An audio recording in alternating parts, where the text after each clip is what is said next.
دخلنا عليك شوي. لا بالعكس الله يحييك. ترافيك عندكم صعب شوي. لا جزاك الله بالخير. انت عثمان جاي قبلنا هنا. تو اصلا يقول ضعت وانت طالع. لا والله ماشيين بعض الامور.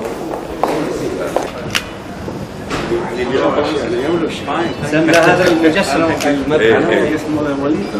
المبنى جاهز ولا شارينه جاهز؟ لا المبنى الخارجي جاهز، كان بس اللي جوا احنا اللي كهيكل خارجي شريناه جاهز وبس. الله يعين.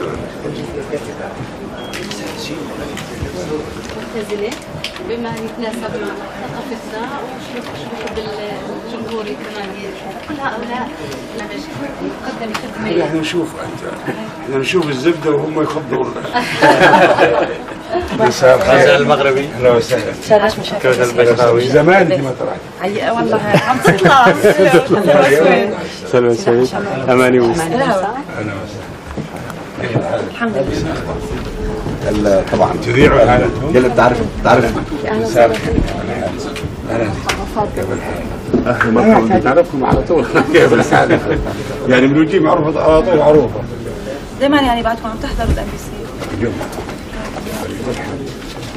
كيف ان شاء الله بخير؟ الحمد لله. انتم عندكم اذاعه ولا بس؟ لا الساعه 3 عندهم نشرة. عندنا نشرة الساعه 3 هلا بعد نص ساعه.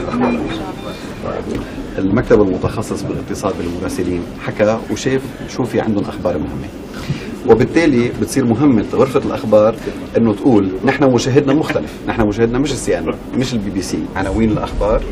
بعدين بيكون رئيس تحرير قال له للمحرر اذا كان مراسل او موجود بغرفه الاخبار انه اسم الخبر تبعك هو غزه ترايل يلي هو المحاكمه تبع اليوم، راح يكون الشيء اللي راح يقراه المذيع، وقديش هو الوقت يلي مطلوب انه يكون طول التقرير. احنا اللي بنشاهد نشوف هالشيء اللي قدامنا وننتقد هذا وهذاك والمجهود هنا. الله يخليك الله يخليك. يلا ونشوف انه في عندك اكثر من طلعنا صورة سمو الامير بس ما تعمل سلمان. can you get سلمان window key or still store؟ فين عندكم؟ قال مايل باوكسفورد. هيدي الصورة باوكسفورد. لا قديمة. لا قديمة. فاذا كان الخبر مع هذه الخبر كان من اوكسفورد. هذه ما كانت طيبة، دوروا غيرها. يعني غيرها. طيب خلاص. اهلا وسهلا. في على رصاد بالموت مشينا بالمطر مرات. أهمية الطريقة اللي نحن بنعمل فيها الطقس طبعا هي طريقة معروفة بكل دول العالم. الخريطة مش موجودة. وين بيقعدوا؟ هنا المذيعين بيقعدوا؟ هنا هذا ديسك الاخبار. وانت بتذيعي انت واقفة؟ انا واقفة، انا ما لي كرسي.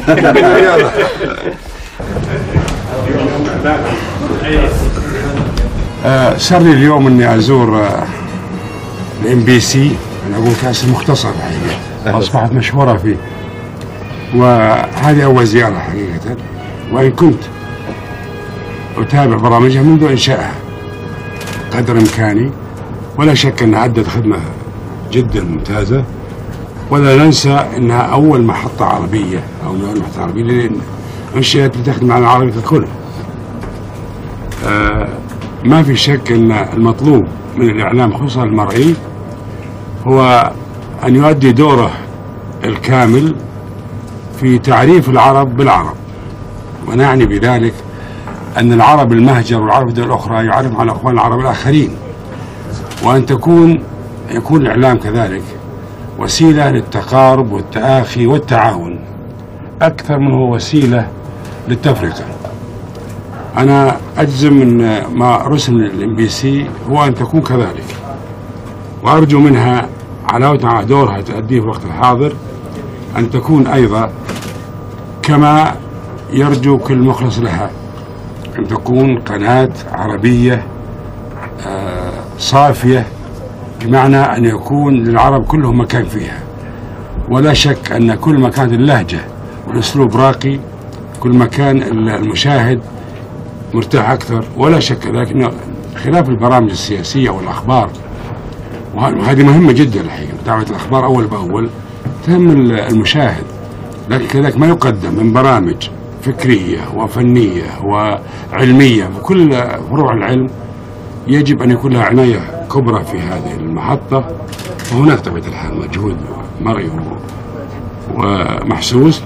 مطلوب من أي وسيلة إعلامية أن ترتفع بذوق الناس وتخاطبهم بالتي هي أحسن. في نفس الوقت يمكن القارئ أو المشاهد مرة أو مرتين أو وقت قصير تأخذه الإثارة، لكن في الأخير يريد أن يجلس في بيته مع أولاده أو مع أصدقائه يشاهد محطة يشوف فيها الذوق الرفيع. أنا أتمنى للMBC دائما التوفيق إن شاء الله.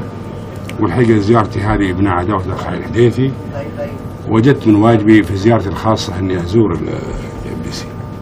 شكرا.